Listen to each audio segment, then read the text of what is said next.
There are very few glitches, honestly, in 100%. Typically, you can go through walls at some point, but it's gonna happen like twice in the run.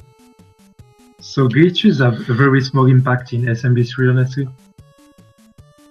Which is why we don't have any glitches category. Oh, and we started.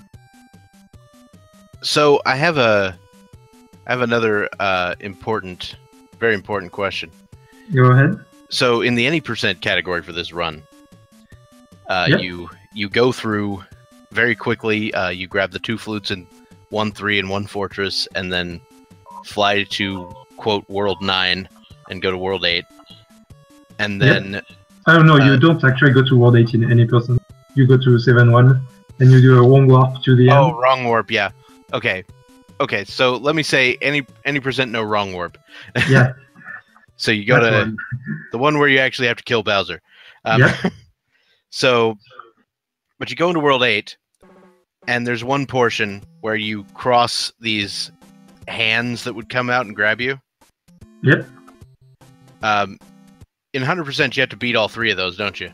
Yeah, you have, but you can enter them manually by just pressing A. Oh, so okay. It's not really an issue. Yeah, you don't have to get grabbed, and in fact, it's still better to not get grabbed, because if you get grabbed, you lose 1.5 seconds.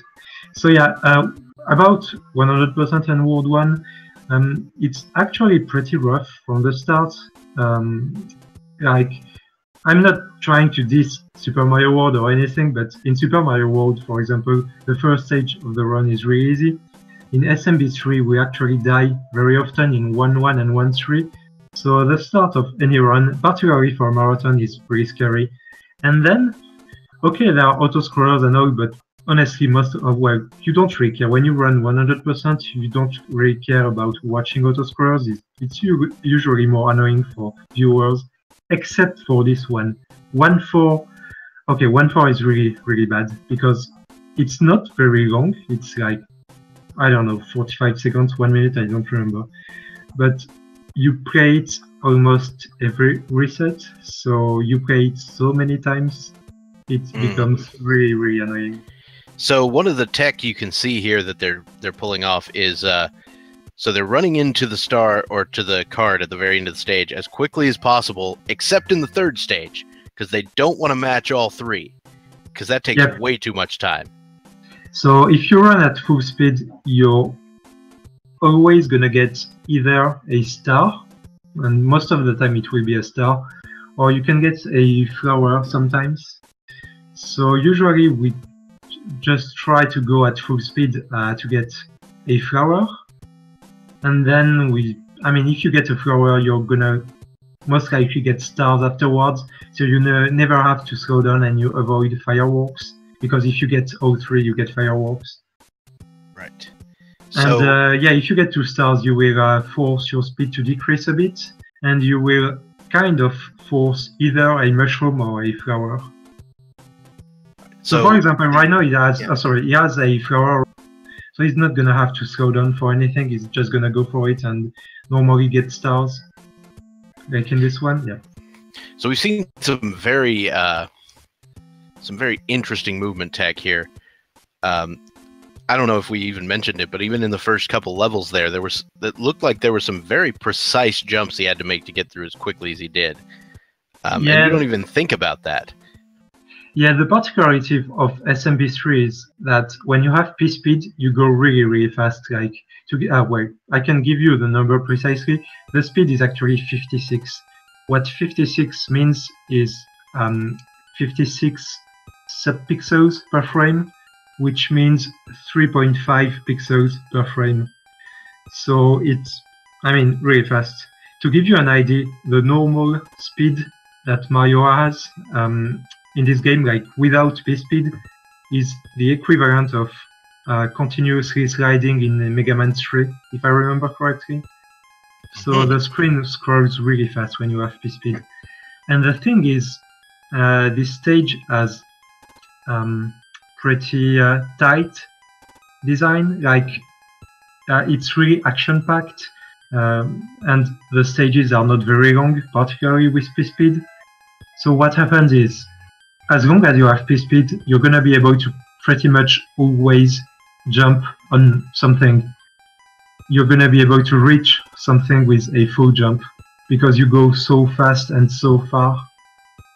But that means that sometimes you're gonna have to nail some really tight jumps still. So do you think the designers of the game, you know, place those at those specific intervals just to know that you could make those jumps, or do you think it was kind of an accident? For some of them, I mean, the distance, they clearly knew what the distance would be between for some jumps, and also, I mean, some are on purpose, but many things you're gonna see in this run kind of look straightforward, but actually it took years of research to find a good path, and is definitely not as straightforward as it seems. For like many things, they definitely didn't think about it. They just did really tight stages, and then we had to work on that for a long time to find optimal ways to tackle the stages. All right, so that was World 1. For example, look at 2-1 just now. The P-speed at the start, he had to bonk against the wall to get P-speed. So, and then to keep it, you need to have a really precise timing. Oh, I'm gonna explain quickly. So, P-speed in this game, to get P-speed, there are two factors. You need to be on the ground, and you need to be at max speed for non-P-speed. So, the game checks those two things every 8 frames, and every 8 frames, if you meet the two criteria, like if you're on the ground and your speed is high enough, it's gonna give you 1 increment at the bottom. But what it means is, when you have P-speed and you're gonna land, so when you're in the air you keep P-speed, but as soon as you're on the ground, if you don't have enough horizontal speed, you're gonna actually lose P-speed. So in many stages, not only is it hard to get P-speed, for example in this fort, he actually didn't get the earliest P-speed possible, and so he had to do a backup P-speed. But so not only it is hard to get P-speed early, but it's also way often it's actually hard to keep P-speed throughout the stage, because you know you have to avoid obstacles and all. But if you decrease your speed too much, you're gonna lose P-speed as soon as you touch the ground. All right. Oh, and one of the big reasons. Okay, so in SMB3 you want to keep Fire Mario as much as possible, because not only it's gonna help to you know, clear enemies and all inside the stages like normal Mario gameplay, but it's gonna be way faster to kill mini bosses and bosses. Like we saw just now, he killed a Boom Boom in the fort with 5 fireballs instead of jumping 3 times on it, and it saves approximately 4 seconds per fight. All right, so is there any delay on how long you have to wait between fireballs on that, or is it just spam it as quickly as you can?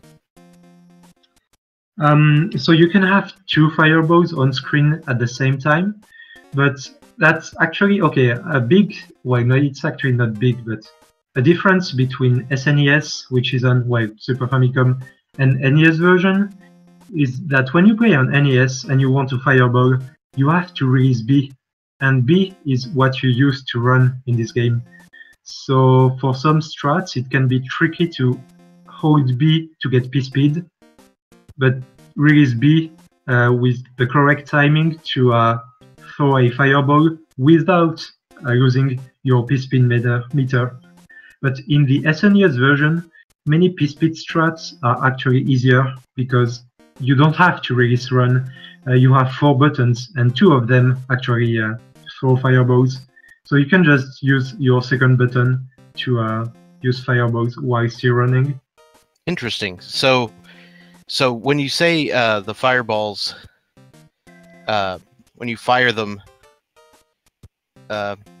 you can only have 2 on the screen at a time. That's why they're going to be standing as close to the boss as possible, right? So that they can, the fireballs will disappear quickly and you can fire some more. Yeah, exactly. Also, something I should mention is when you have P-speed, your fireballs are slower than you.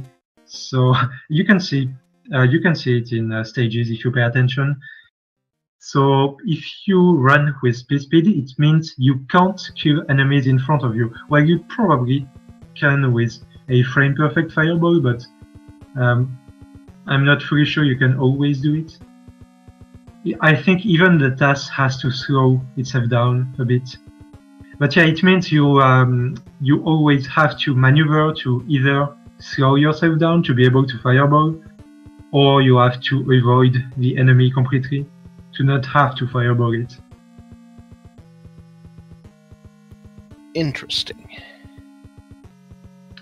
So okay, an interesting concept in SMB3 is the last stage you play during a world, stage or hammer ball, has an impact, on the pattern you're gonna have against the Koopa Kid at the end of the airship, which is, it sounds a bit weird. Basically, what's going on is when you finish a stage or a hammer ball fight, there is a RNG timer that starts, and that RNG timer is gonna go on until you enter the pipe leading to the boss.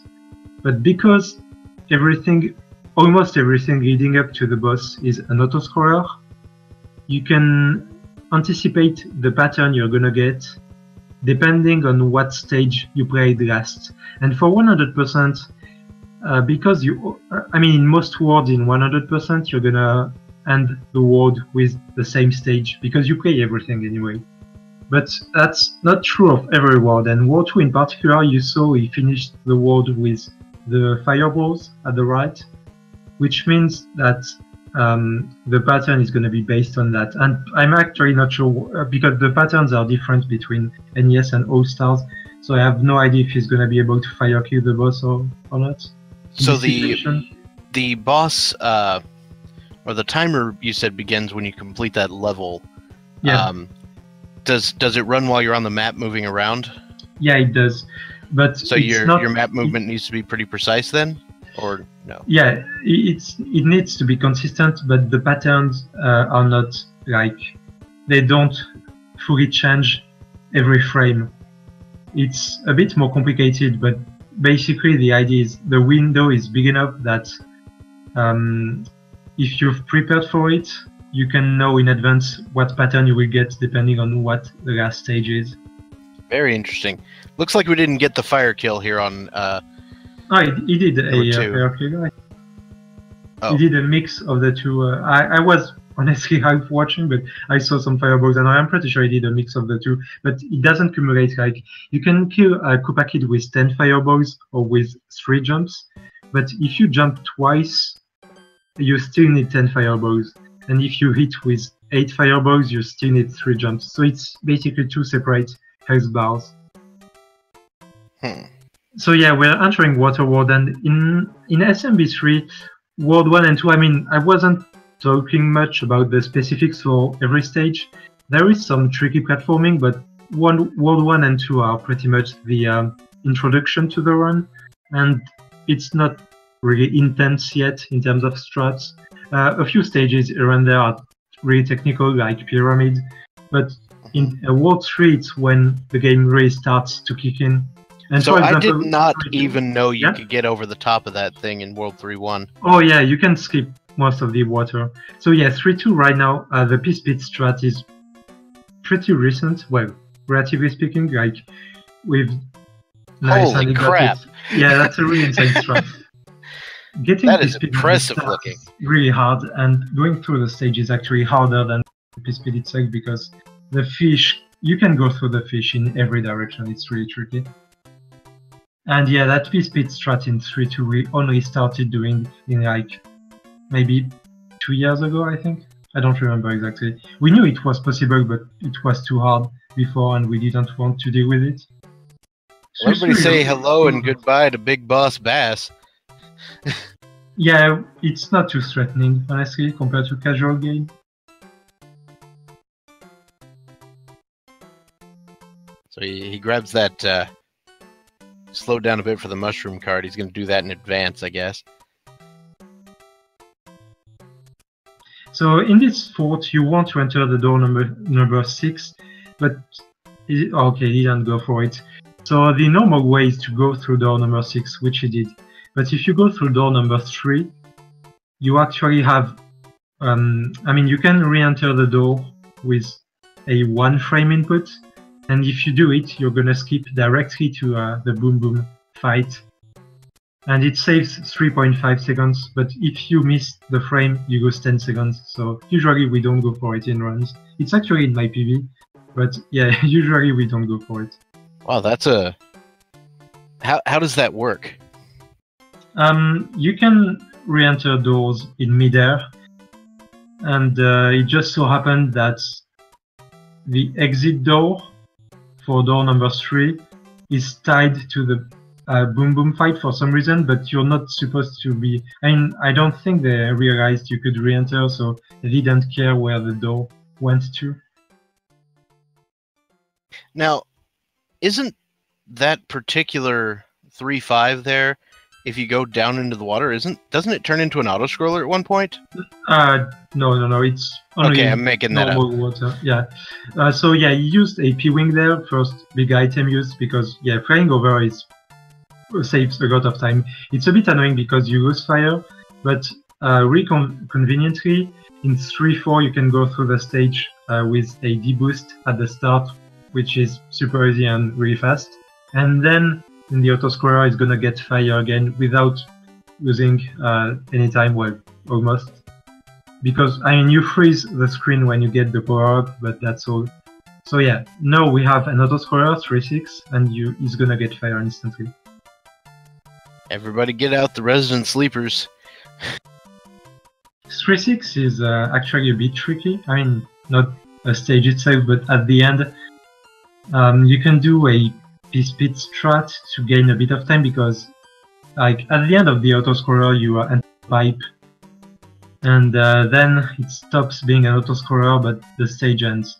And the idea is if you enter the pipe with P-speed, you're gonna save like 1/3 of a second between the pipe exit and the end of the stage. So yeah, I mean, I don't know if you will go for it, but even in autoscrollers there are some tiny optimizations you can do. Yeah, I feel like he's going for it. There we go. We've got P-speed. He's gonna have to use some... Yeah, he ran for it. That's really cool. And he got it back like he was supposed to. So yeah, he gained like 1/3 of a second thanks to that. But that's really risky because when you try to enter that pipe with P-speed, you can really mess up and die and lose 1 minute to try and save 1/3 of a second. 3-7 is pretty straightforward, just hold right and B, and well, slightly messed up, but that's okay. I didn't waste anything. Yeah. Next stage is pretty interesting. I mean, interesting. It's really peculiar because it's an underwater fortress. We will see it after the hammer roll, and yeah, it's not very fascinating to swim, but at the same time, it's harder to optimize than it seems. A good comparison would be DKC 1, Donkey Kong Country 1, where you can really lose seconds underwater really quickly if you don't like cut corners short and all, and try to really be precise with what you do. Like for example, he overshot the pipe just now, and he actually lost a bit of time due to it. I see. So the whole these fortresses. The underwater fortress. Ah, that was shorter than I remember it. Yeah, that's not too long. Maybe it just took me like 14 years the first time because I'm bad at the game. I mean, yeah, when we all played that game as kids and all, I mean, if you're old enough to have played that game as a kid, the stages seemed way longer because you don't have P-speed, you're scared of enemies and all. But when you go through them with P-speed, they really fly by. So 3-8 is pretty straightforward. I mean, you can die in it. I've actually died in it in a marathon run before, so but you can get like eaten by the fish and you die instantly. But we did see him make sure to turn around and actually kill Big Boss Bass there. Yeah, you don't have to, but you can do it for safety. This one is where it's at. So you get P-Speed at the start, that's fine. This middle part is tricky. Let's see if he gets it. Nice. Okay, so you really want to get that jump without going down, otherwise you can't reach the top of the, we call it the H because it looks like an H. So the H jump. And you really can't afford to slow down for that one. Yep, they call it the H2, apparently, from what I'm hearing. Nice. And yeah, if you mess up, and you face plant into the wall and you have to grab blocks and all, it's really slow. Before I forget, I want to mention what the differences are between the versions. I'm gonna use this autoscroller to do it. So okay, we play. I mean, when I say we, I mean every non-Japanese player plays on the NES US version, which is, I mean, the strats are the same, to be clear. Every strat you see right now, it would be the same strat if he was on NES, but the difference is every time he enters a stage, you see a Mario start screen, which takes around 1.5 seconds, and which isn't on NES. So basically, on Super Famicom and SNES in general, you have extra loading times for stages. And also, on the other hand, I mean, you know how many games are faster on Japanese due to text speed and all, and there is also that in SMB3 in fact. And in every castle, the Japanese versions are way faster, like several seconds compared to US. And the only reason the US version is faster in the end is because every single stage has an extra loading time in Japanese. Even when you play on Famicom, it's a shorter loading time, but it's still there. So you may be wondering, why are they not playing on Famicom instead of, I mean, they're not playing on US because they don't have US consoles and all, and Japanese players are not really used to buying like US hardware and games, I don't know. But they could play on Famicom. And the reason they don't like playing on Famicom, although it's a bit faster than Super Famicom, is when you get hit, you go Small Mario in one single hit on Famicom, whereas on every other version, you lose only one power-up increment. So for example, if you're Fire Mario, like he is currently, you only go Big Mario if you're hit and not Small Mario. So it's a bit easier. And allows some deboost strats you would not be able to do on Famicom. And okay, World 4 is a big wall in 100%. Like I said, the difficulty increases in World 3, and it's true. But the first big wall of 100% is World 4. Like when you grind this category, you're gonna have many sessions where you don't get out of World 4, and it's really infuriating. And it's because not only the stages in World 4 are pretty hard, you're gonna see 4-3 in a moment, it's really cool, but every single one of them is really punishing. Like when you make mistakes, you're gonna lose fire and lose a lot of time in best case scenario, and very often you're just gonna die. So yeah, many runs. And in World 4, for 3 coming up, there are 2 tricky parts to it. Getting P-Speed at the start and keeping it is not trivial. I mean, getting it is easy, like right now, he's entering the pipe. Now is the tricky part, keeping it right now and doing this part correctly, and then it's just, it looks cool. 4-3 is cool. It's all about keeping P-Speed at the start. The rest is not too bad, honestly. Wow, that looked extremely impressive.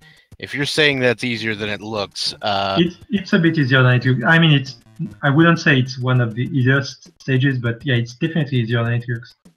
Now, on the other hand, this fort, that's one of the hardest stages in the entire run, and one of the big reasons we lose many runs to World 4. Let's see if he gets it, the strat. Oh, nice. Oh, okay, slightly bonked and all, but okay, that's okay. Went through without losing fire. So he only lost like a second maybe, but that was still very good. Yeah, so we saw him use a star at the beginning of that stage, so that's one of the one of the item usages. How many times do you expect them to use an item before going into a stage? Right now, very rarely. Oh, sorry, I'm gonna just say something quickly. 4-4 is actually one of the rare stages, which is different on All Stars. They changed the height of the water, so the start is actually really easy on that version. So 4-4, we hate 4-4 on NES, but in this version, it's actually not too bad. About items, you don't use many of them before World 6 in particular, and World 7 you use a ton of them. So in World 7 I know you're gonna see P-Wings in every direction, but until then we don't use many items, honestly. And the star I used in the fort, interestingly, wasn't... I mean, I would use a star too, but it didn't end up being useful because there was one tricky jump in the fort over a candle, and we don't always know if we're gonna make that jump without hitting the candle. You're never really sure, so usually we use a star to make sure we don't get hit by the candle, regardless of how the jump goes. But it did the jump perfectly, so the star ended up not even being useful. Sorry, I'm stumbling a bit on my words right now, but... No, that's absolutely fine. You're making up for it with your, encyclopedic knowledge of this game. Whew. Thank you. So yeah, 4-6 shouldn't be a problem for him. It's kind of straightforward and even easier on this version because you can run and fireball at the same time. The second fort is gonna be harder though. So yeah, this one looks cool, but same, it's pretty easy, honestly. The second fort though, it's really hard to get P-Speed early, and we're gonna see if he manages it. Like, remember I said you want to be on the ground and have enough speed, so look at what he does to force himself being on the ground with specific timings and all right now, and he didn't get P-Speed sadly early.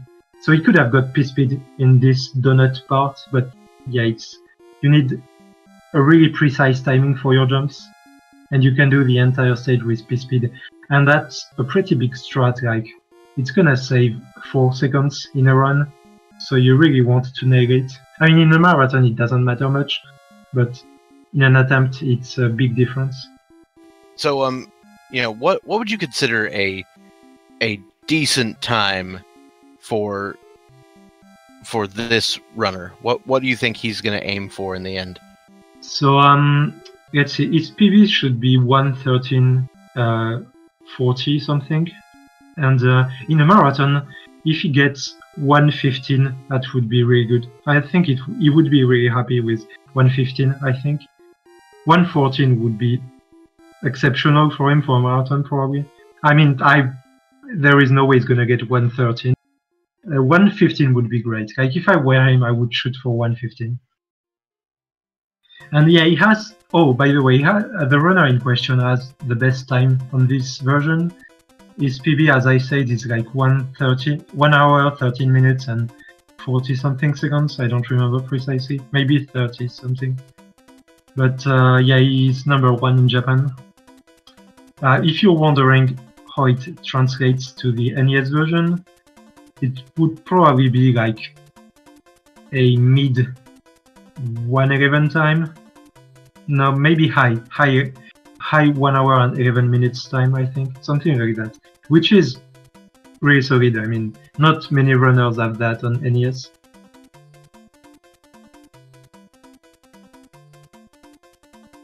So yeah, he definitely knows what he's doing. All right.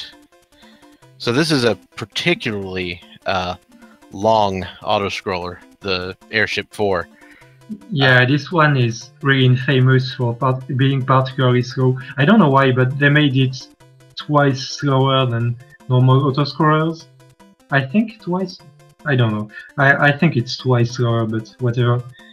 And it's 2 minutes long. Yeah. But honestly, at this point, when you run 100%, you're so happy to get out of World 4, you don't care. Because World 4 is so hard. Usually when you go out of World 4, it doesn't get easier afterwards. it gets harder, but you're pretty confident you're gonna at least have a shot at World 6. Because usually you can lose a lot of time in World 5, but you don't die very often in World 5, I think. Well, at least I don't, but yeah, I don't know. I know that casually World 5 always felt like a pretty big step up from where I was sitting. World 5 is a long one. I mean, it's a long world, and yeah, there are a lot of stages that are very, very threatening for casual play, even for speedruns. I mean, the first stage is okay, but afterwards, yeah, you're gonna see stages that destroyed us as kids. I think if I recall correctly, 5-9 gave me nightmares, but I could be making that up. 5-9. That's funny because Glib was supposed to do commentary too, and he keeps saying that 5-9 is the worst stage in the game. I don't really mind that stage, but Glib hates it. That's the one that goes like up in a diagonal with all the spinning platforms and everything, right? Check out this one. So this one, it's really important to not fall down. Yeah. So if you fall down, you lose 30 seconds instantly. So you really don't want to mess up your jumps in that first part. Yeah, that's an excellent strat, and that's of course developer intended. It's just sort of a sneaky way to get through the stage quickly. Yeah, that pass is intended, but the way he did it is like definitely the speedrun version of it, and not something you would do in casual play, because if you mess up your timing slightly, you're gonna bonk and fall down. This fort is scary at the start, but afterward it's free. The next two stages are very, very big stages though. 5-3 is well, not infamous. It's famous for having the Kuribo shoe, which he's not gonna use, I think. I mean, he could use it, but it's slower. Yeah, if you use it, it's for the memes. Yeah, exactly. It's worth it. I mean, if he uses it, that's fine. I mean, I wouldn't keep it against him. I don't know. It's a great item. It's sad. If this was a charity event, I might make it a donation incentive or something, but yeah, we're not raising money here. We're just speed running. So this stage is really intense because you go through multiple layers of stage, and keeping P-speed is really tricky, as you're gonna see. So far this is not bad. This part, you need to regain P-speed on the platform, so it's tighter than it looks. It needs some precise timing, and yeah, afterwards the jumps are not trivial. I mean, 5-3 kills a lot of runs. And he did it really nicely just now. Yeah, that looked like I mean, I don't know what a perfect run looks like, but it looked pretty perfect from where I was sitting. Yeah, it was really nice. I mean, it was like less than 1 second from perfect. Nice. Tower is another one where your P-speed management is really intense. So you get P-speed at the start, that's not too bad. You really don't want to miss entering pipes. If you miss entering pipes, you lose P-speed. And so, yeah, see, every time you want to jump directly into the pipe, so you can keep P-speed afterwards. This one is tricky because you need to delay your jump, like he did. Oh, he did it perfectly, but that he didn't jump in time. And you get a spike. That's a common mistake. I mean, it looks silly, but trust me, that's a really common mistake in Tower. That happens. I mean, it looks like you were trying to, do a smaller jump to get underneath that exactly rotating the ball swamp. there. It was the swamp, but yeah, he wanted to do a crouch jump at the last moment to avoid the swamp, but he did it slightly too late. This stage on NES is really laggy, but one of the big differences on Super Famicom is you don't really have lag on this version, and for many stages like this one, not only it saves time, but it makes the stage easier because on NES you would have to delay some of your jumps to compensate for the lag, or you would die instantly, and yeah, it can happen.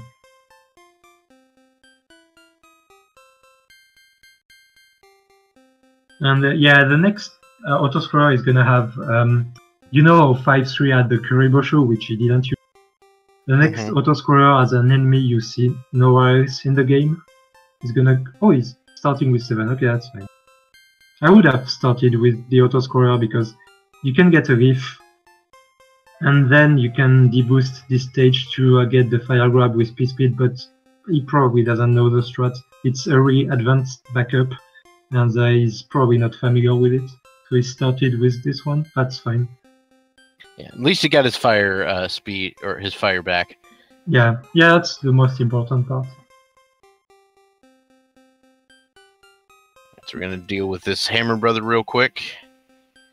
Just how fast you deal with these little encounters and just very small movements. It just kind of boggles my mind.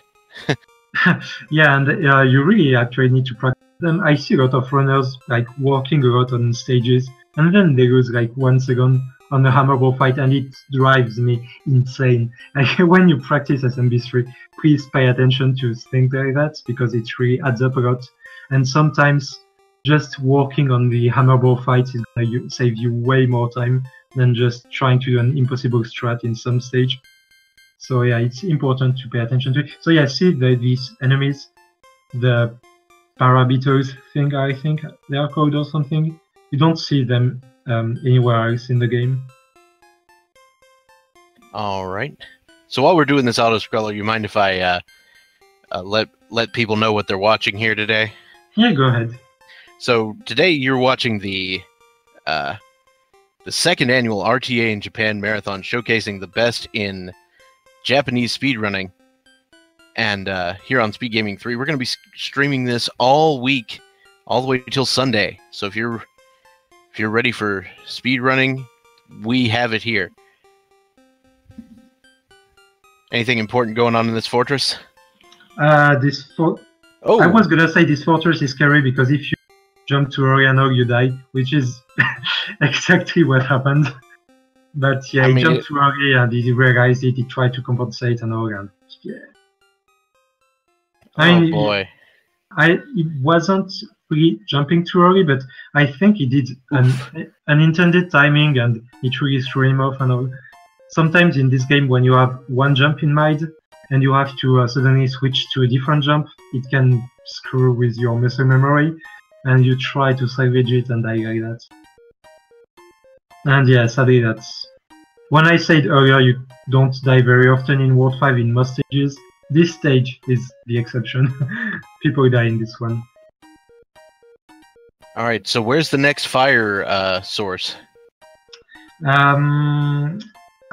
know what? That's really bad right now. Isn't it like 6-3 or something? Well, you have a flower on the airship. Oh, okay. The problem is he doesn't have Big Mario right now, which he should have. So yeah, usually you at least have Big Mario at this point. So yeah, he's grabbing the mushroom here because yeah, you really want to get fire back. That's a nice backup. Okay, so that's fine now. You really don't want to get hit in the next stage, which is the diagonal auto-scroller. But because yeah, you want to get fire back on the airship. So you want Big Mario at this point. So I wasn't making that up. This is the diagonal auto-scroller.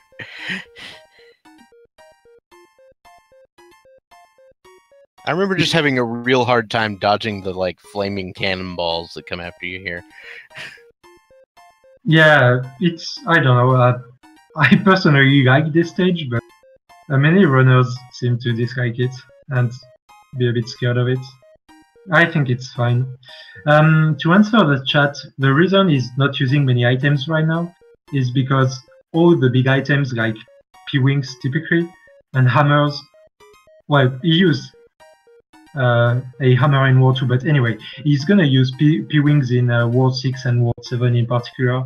So right now, the big items wouldn't save any time, and it's more important to keep them for War 6 and War 7, basically. Alright, so heading up to 5 airship. Okay, he kept Big Mario, that's really important, and now he can get fire back for War 6. Nice. So, which Koopa is this again?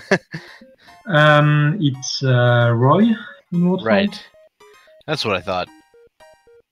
Should be? Yeah. I was starting to second guess myself. Yeah, it's Roy, isn't it? Yeah. I'm a bit ashamed of it. I always have to, except for like Wendy in World 3 and all, I always have to think about which is which. So Ludwig at World 7, yeah. do they have different names in the language you're used to speaking? No. Actually, I don't even know what they're called in French. But I just never really paid attention to their names. Because you don't see their names in SMB3, that's the thing. You can see their names. You'd have to go to like the instruction manual really to see that. Yeah, I'm not even fully sure if it's in the manual actually. I think it is. I think it is. I remember seeing it when I was. Okay, it's forward. I know it's in the Wikino, but it's in Super Mario World for sure. But yeah, SMB3 I was not 100% sure. It probably is.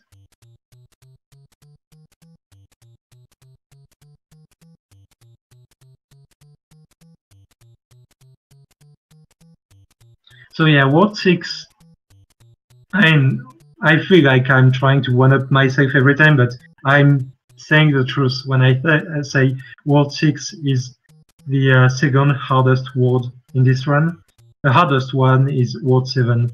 Basically, World 7 is the hardest, then World 6, then World 5, then World 4, and then it's 3, 8, 2, 1, basically.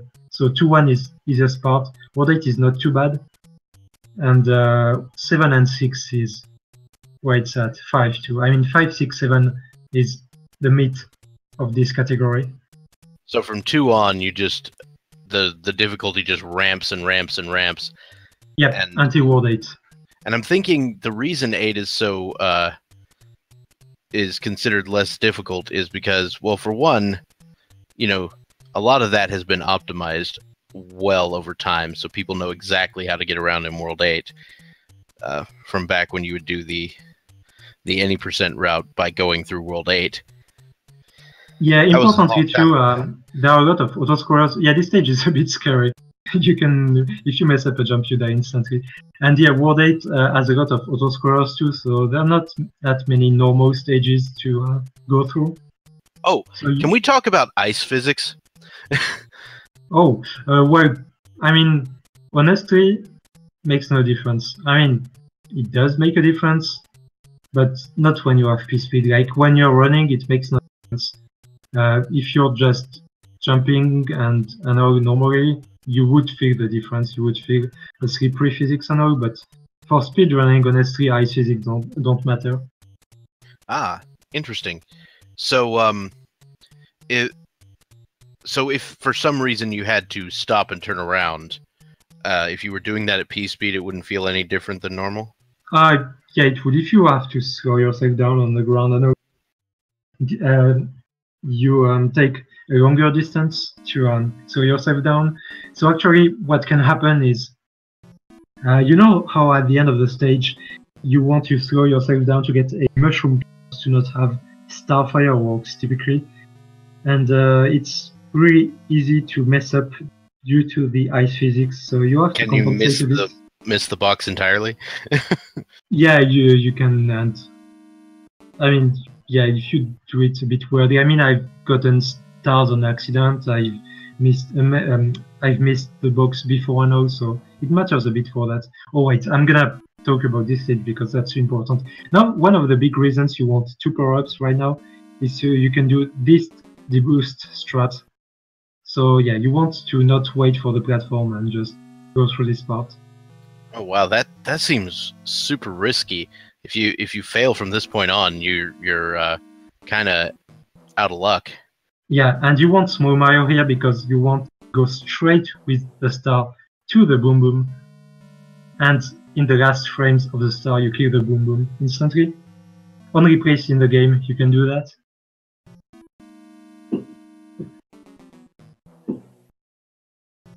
Nice. That is an excellent strat.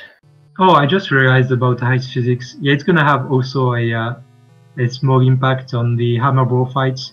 It makes them harder because you don't have Fire Mario to kill them, so you have to jump on them if you're Small Mario, or Tail Whip.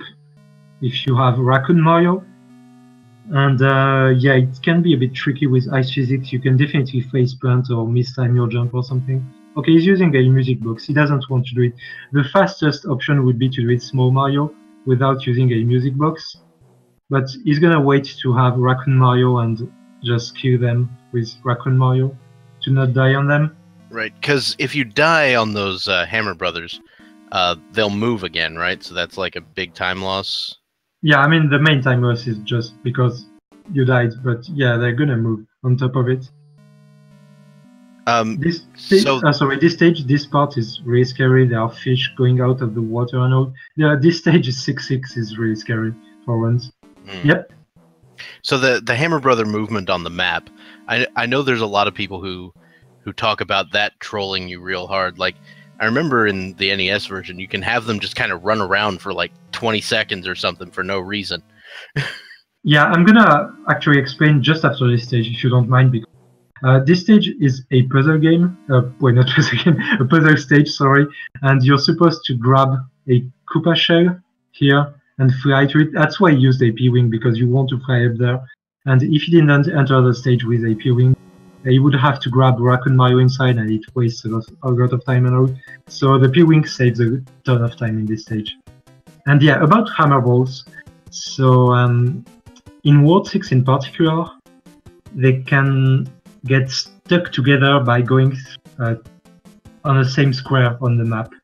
And so when they're on the same square, they're gonna try moving again. And if they move in the same direction, they're gonna try moving again and all. So, but the problem is they can't move in every possible direction. Like Hammer Bros can't move backward, for example, during a single movement. I mean, during a continuous movement, which means in many situations they only have one direction to go to, and when they get stuck together, they're gonna get stuck for a while because they're gonna have to wait for across an intersection and all.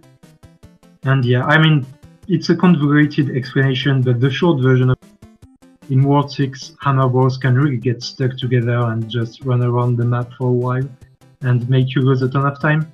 The most time I've lost on a single movement is 27 seconds, which is, gross. I mean, yeah, that's big.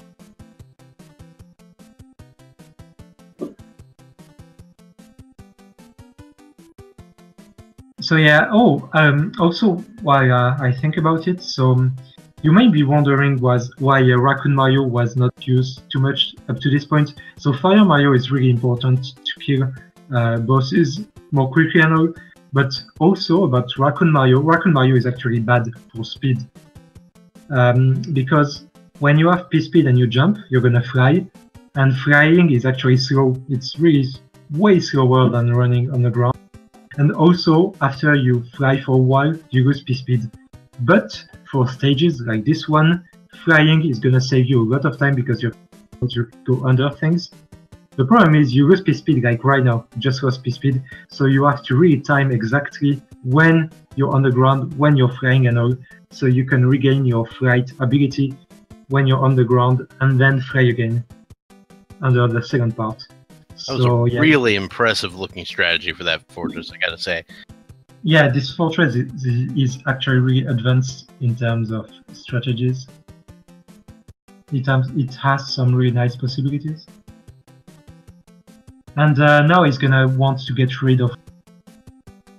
Oh, is he? Oh no, okay, he's gonna do a debuff. Maybe he's gonna do a Raccoon Mario route, which would be a bit slower, but possible, but no. So now suddenly we have a non-ice stage in the ice world, just sitting there. Yeah, it's a bit random sometimes. I'm not sure how they decided which stage to put where, but yeah. So this one, again, it's an underwater stage and all, if you do it normally, but you can just fly over it. So you use a P-Wing and it's already over. Seems like a reasonable situation. That P-Wing saves a lot. Well, you can also walk, but yeah, wall jumping can be a bit tricky. For a run, you definitely want to use a P-Wing. Okay, this P-Speed strat is really advanced, like really advanced, and I missed it. So yeah, you can go under this wall and with a complex manipulation of your movement and all, you can keep P-Speed, but that's one of the most advanced strats in the entire run, in fact. So yeah, again, Raccoon Mario would be slower, so he switched back to fireballs. And yeah, he's gonna want to keep fire again for a while. So this is like the third fortress in World 6. Exactly. And we've got a little bit of a, quote, auto-scroller here with these boos. Yeah, a small elevator section that you can actually skip with a wall zip, but that's highly inconsistent.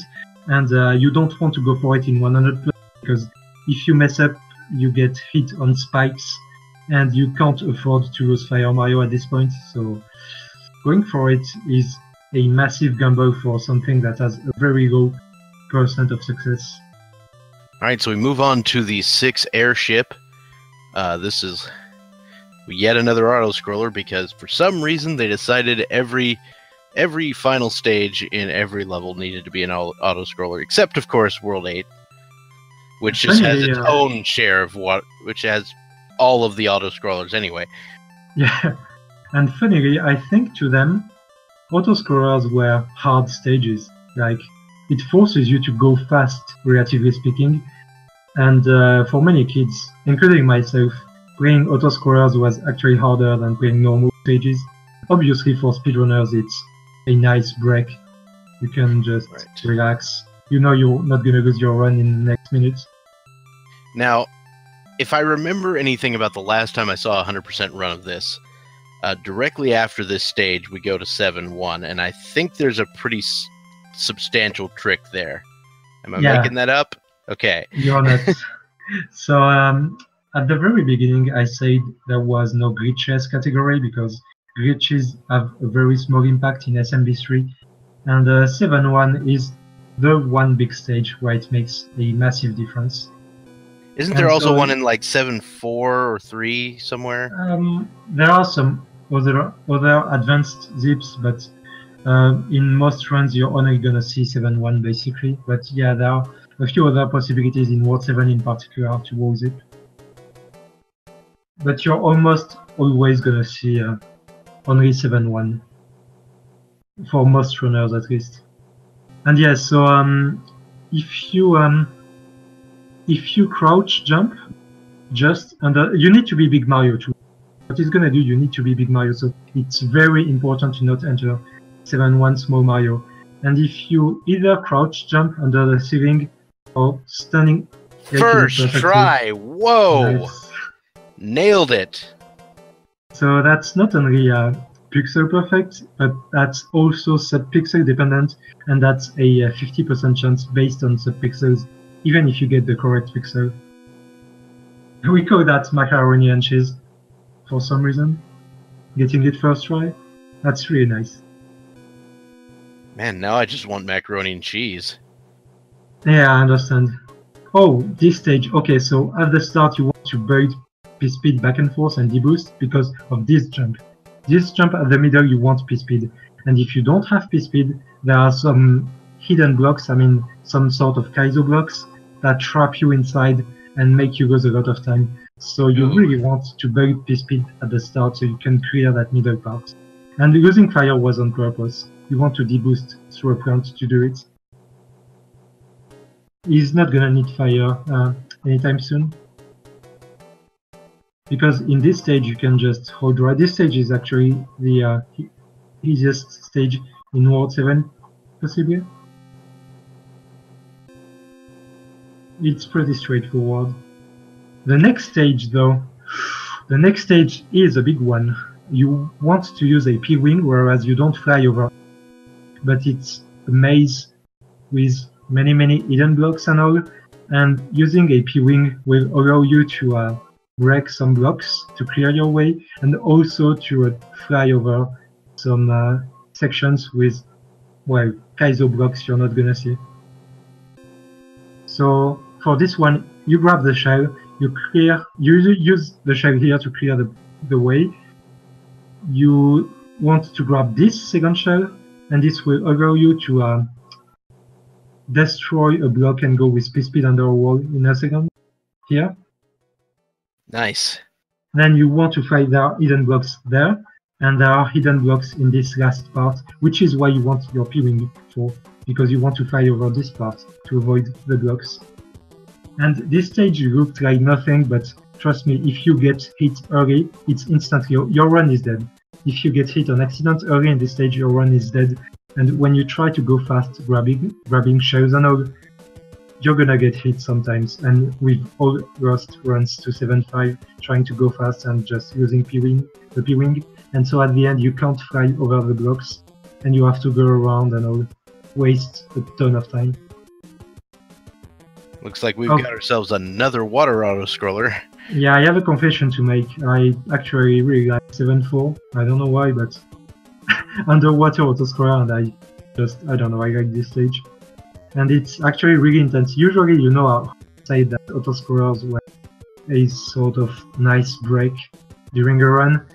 This stage is not a nice break, because you don't want to get hit.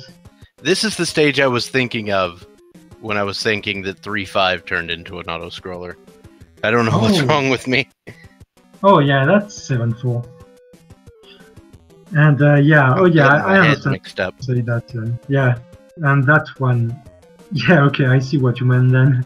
And yeah, this one, the task actually doesn't need to do this part because the task can't wall zip outside, but it's so hard that it was not even thought to be possible for a task for a long time, and humans can't do it. We have to deal with this part. But if you get hit in this part, you're gonna lose time because you really want Raccoon for the next stages.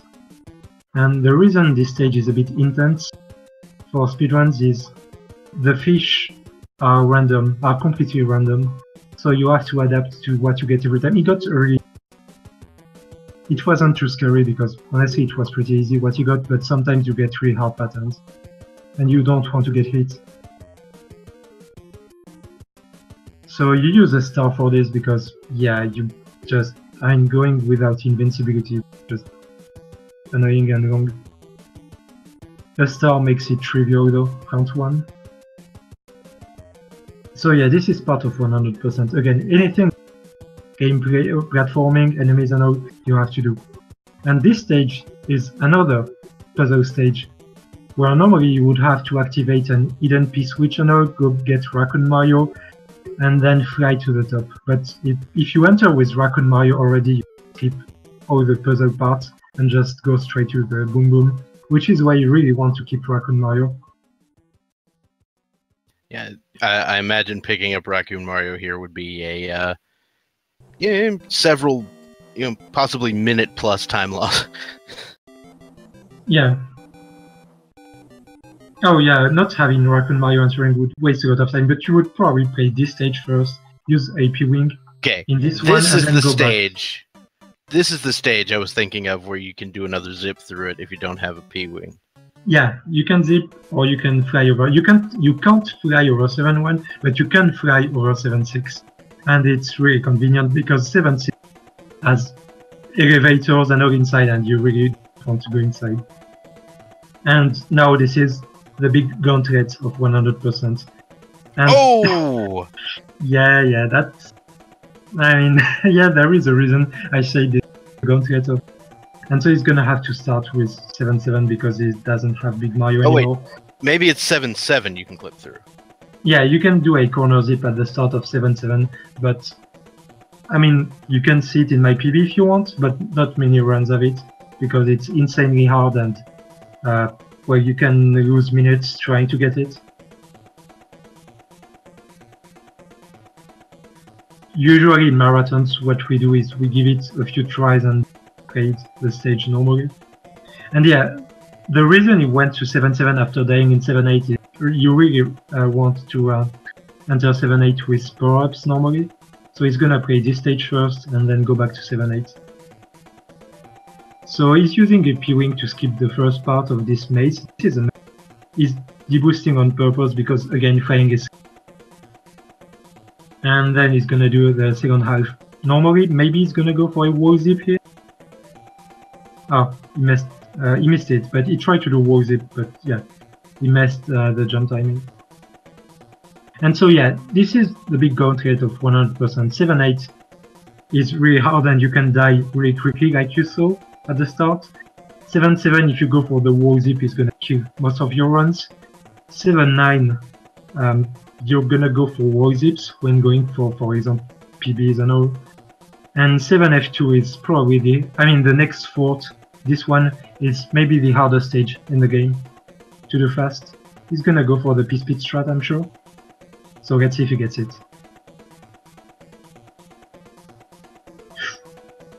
Okay. Okay, so... Oh! Oh, that's a shame. Getting trolled by the Piranha right at the last second. Yeah, so he's gonna just deboost the last room. If he wasn't hit by that plant, he could have kept fire. I mean, it was still hard, but there was a strat he could do to keep fire, but yeah, if you get hit, you just deboost through. The problem is he doesn't have a power-up for so he might do he's gonna do this plant, because this plant is gonna give him a mushroom, and I suspect he's gonna use the mushroom before entering 7-8. If I were him, I would probably use a star for the start of 7-8 with the mushroom to go through the plants at the start. I suspect he's gonna use a star just right now. And the mushroom. Oh, he's not using a star. Honestly, he should have. Because, yeah, now he has to wait. Yep. That's why you use a star. And, yeah. So what I would do now... Strats. Yeah, I would go underground and get the hammer suit to do that. And he's gonna do exactly that. So he's gonna get the hammer suit here. And he's gonna probably just deboost it through the rest of the stage and not gonna try to keep it.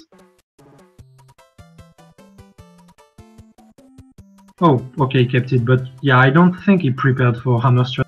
Because you can actually do a hammer route, and you can keep this hammer suit until the end, but the strats are really difficult, and it doesn't actually save time compared to fire. The two routes are equivalent, so, I mean, you can do what you prefer doing. If you like the hammer, you can do the hammer route, it's fine. But it's, in my opinion, more difficult than fire, so I would stick to fire personally. I feel like Hammer Mario is a bit of a crowd favorite, though. Yeah, it's definitely a crowd favorite, but I mean, when you do attempts, you have to make sacrifices. And we see him immediately grab the fire as quickly as he can. Get rid of that garbage power-up. I don't know what you're talking about. Yeah, I would do the same. I would just get fire in this airship. And I would not want to bother with the hammer suit. But yeah, it's both routes have pros and cons. Like, for example, when you have the hammer suit, you have to stomp Koopa Kids at the end. I mean, the Koopa Kid at the end of this airship is immune to hammers. Every Koopa Kid is immune to hammers for some reason, whereas they're not immune to fireballs. I don't know what's going on. So it's actually slower to have the hammer suit in the airship, but it's way faster for Bowser. It's slower to get it in 7-8 and also, yeah, you lose time, you gain time, and in the end it ends up being pretty much the same. I'm sure you can handle yourself for a little bit. I'm gonna step away for a second. Yeah, don't worry. So you remember how World 4 Airship was twice as slow as every other autoscroller, but this stage, I mean this autoscroller right now, is actually the longest stage in the game. Even with normal speed, it's so long that it's a bit longer than everything else there is in SMB3. It's a bit more than 2 minutes long.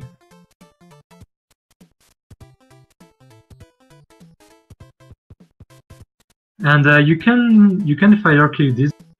The problem is when he stomps when he jumps on the ground, if you're on the ground, you get stunned, and so doing a fire kick is really. And if you mess up, you can be stun locked and die, and then you have to do the airship again, and you lose 2 minutes. So it's really risky and scary to do the fire kick on this one. And I definitely can't blame him for not going for it.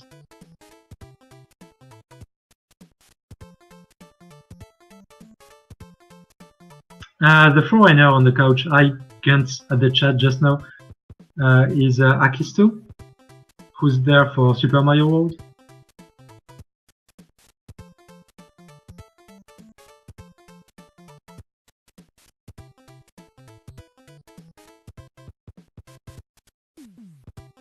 So yeah, this part of the run is not really fascinating because you 3 auto-scrollers back to back. You have World 7 airship, and then when you enter World 8, you start with 2 auto-scrollers. I mean, when you're a kid, this is not easy, this is scary. But yeah, when you know what's coming up and all, it makes, I mean, it's not a problem for you going through this. On NES, you would actually have something to do because you would want to manipulate enemies in a few places to reduce lag. But this is on Super Famicom, and the Super Famicom version has no lag, so you don't even have anything to do in this one because of it.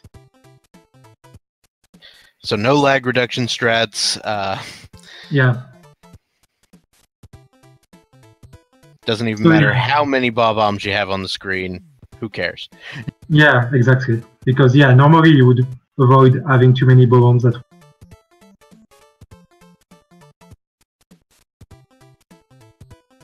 So this is an auto-scroller, the next stage is an auto-scroller, Yep.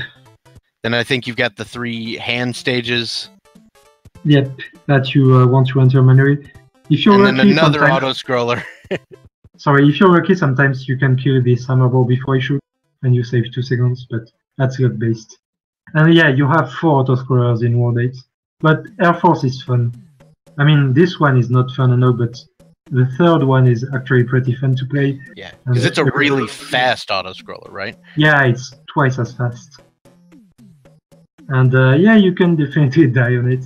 I've died on it at SGDQ, so yeah. I mean, not my proudest moment. And this one, we often get asked why we don't swim under the boat, because you can actually swim in the water and all. But to begin with, it's annoying. You have to spam A and O to swim, and I don't know, I don't like it. It's more tiring. And more importantly, you don't want to swim under the last part, because if you swim under the last part, you don't enter the pipe as early as possible. So for example, you can swim until this point, but then you want to go up there, so you can enter the pipe at the end as early as possible.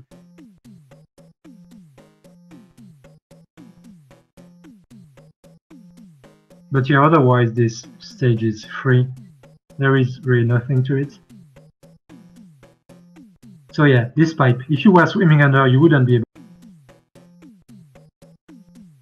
You would have to wait for the boat to go forward a bit more now. And yeah, so we are reaching the hands. So again, every hand has a 50% chance to grab you, and he's gonna play the 3 of them, but he can enter them manually if he. And he didn't get grabbed by the first one, so he saved 1.5 seconds approximately. Because when you get grabbed, the animation takes longer than just entering. So yeah, he's gonna play the 3 of them, and you even in this category you want to get no. But if you get grabbed, it's not gonna kill your run. I mean, so 0 out of 2 so far, no hand. Yeah, I mean the thing is, there's kind of a superstition among runners, like if you get no hands, this is the run. That's how it works, right? Oh yeah, it's always a good omen for sure. And there is another superstition that the first hand is 90%. No hands! Dude, what the hell? Yeah, he actually got no hand. Well, that's really lucky. That's 4.5 seconds saved compared to the other. I mean, compared to getting 3.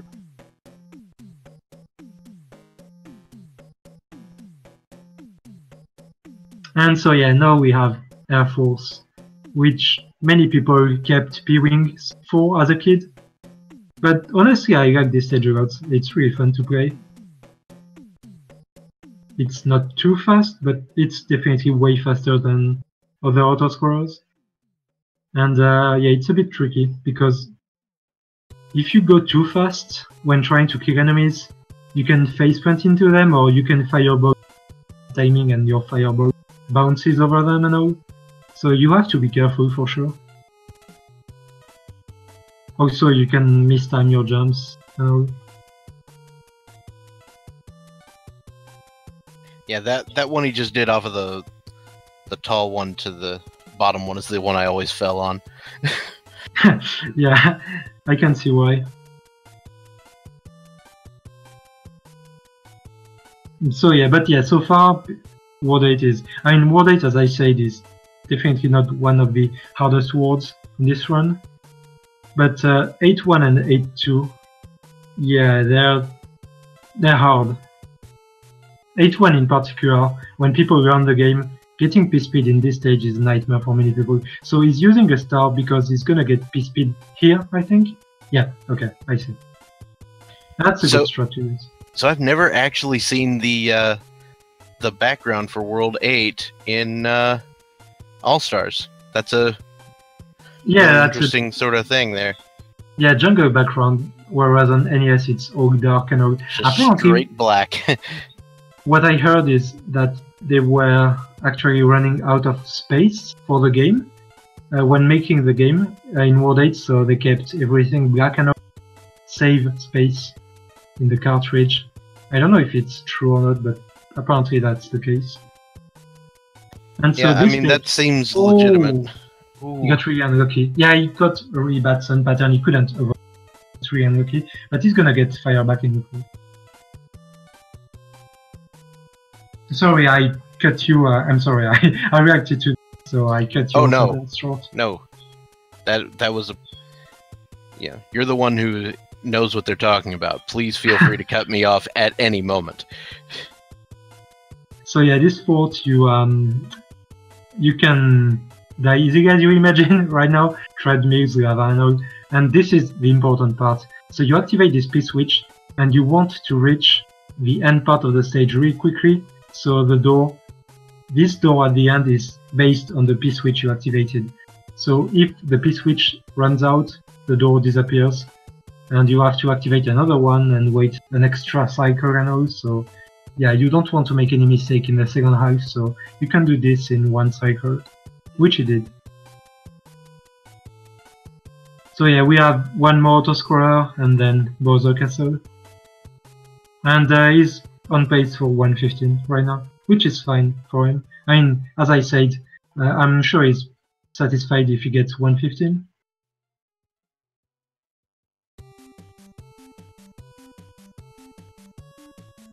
And in this autoscroller, interestingly, you can actually just stay... You can hold right and stay close to the right edge and react to everything that happens, and you're not gonna get hit. Interesting. So I know that so he's spending some time above this stage, you could tell. I know that when I was playing this casually, the second autoscroller, the boats, I used to swim underneath the boats. Yep. Yeah, but as I said, yeah, you don't want to do it in speedrun, because you're gonna at the end if you swim under. Yeah, it's much slower at the end. Yeah.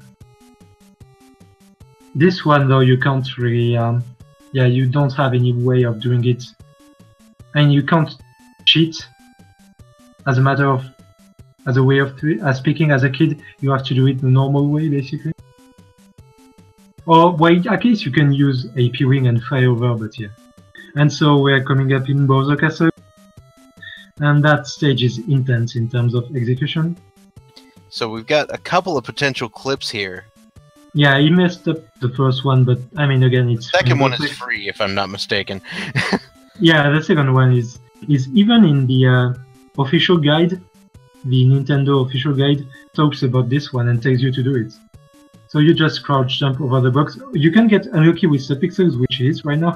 You got actually really unlucky.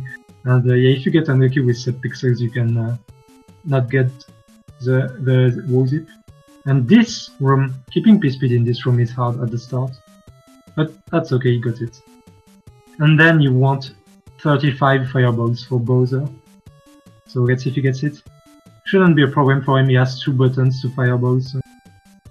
How many fireballs does it take to take down Bowser here? 35. 35. Yeah, and that looks like a pretty solid shot. So, okay. So when does time get called? When he enters the door, which is gonna be, well, it's gonna be like in 2 seconds, right now. All right, so a 1:15:20. You said that was gonna be a, 1:15 is something that this runner would have been plenty okay with at a marathon setting. Yeah, I'm sure he's happy with it. Honestly, it's one.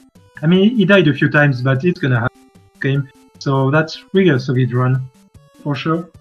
All right, so Deisui 25, I believe. Yeah, Deisui is completes this run with a time of 1:15:20, and well played to him. Yeah, really nicely done. I'm happy for him. He got a nice run because he's a really nice guy, and yeah, don't hesitate to follow him on Twitch. He's pretty active recently, and he's trying to improve his PB on Super Famicom. So yeah, if you like that run, don't hesitate to follow him. All right, so thank you, Killua, for your amazing commentary on that run. You had so much information, I couldn't even think straight. Thank you for having me. I hope chat enjoyed the commentary, and thank you for having me, and good luck with the rest. All right, so I'm going to go ahead and invite our next commentators in.